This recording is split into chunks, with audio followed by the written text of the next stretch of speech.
Eta ospitorea etorten zanean, lehen gora noa, umeak bazekiten, ze guk auki gendun, hemen irakasle bat oso majo areke abizoitu euskuen, kontuz izpezinua dator, hemen eskoletan.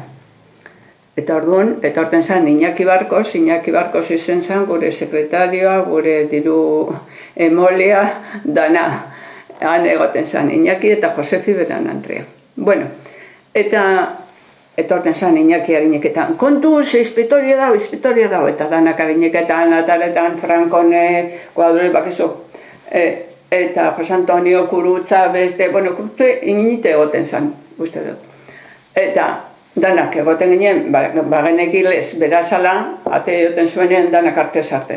Ja, dana prest. Dana prest, baina umeak ez edin jakin nor zan, ez ezer, eta lehenengo zetorra izanean, ez hartu zan, eta Ave Maria Purísima. Beran sombrero kendu, Don Pablo Sánchezek, eta, klaro, guk esken, eta nik esan zen zinpekao, konzebida. Zenekien, olako agurre ingo zegoenik. Eta azkenean, ume batek dino, Andereño, zer da hori, zer esan gure deu?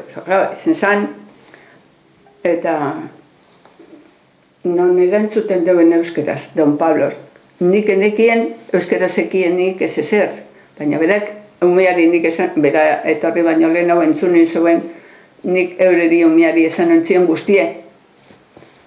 Esan duen, aitaren semeren, honen nire sekreto guztiek, nire sekreto guztiek esentera da. Eta bueno, azkenean sartu zan, eta esan zuen, bueno, ni badakit euskaraz ematen dozuela, baina ber, badakizu hau bestea eta galderak egiten zaitu zen, eta bueno, badakizu, ze galderak, sasoiaretan.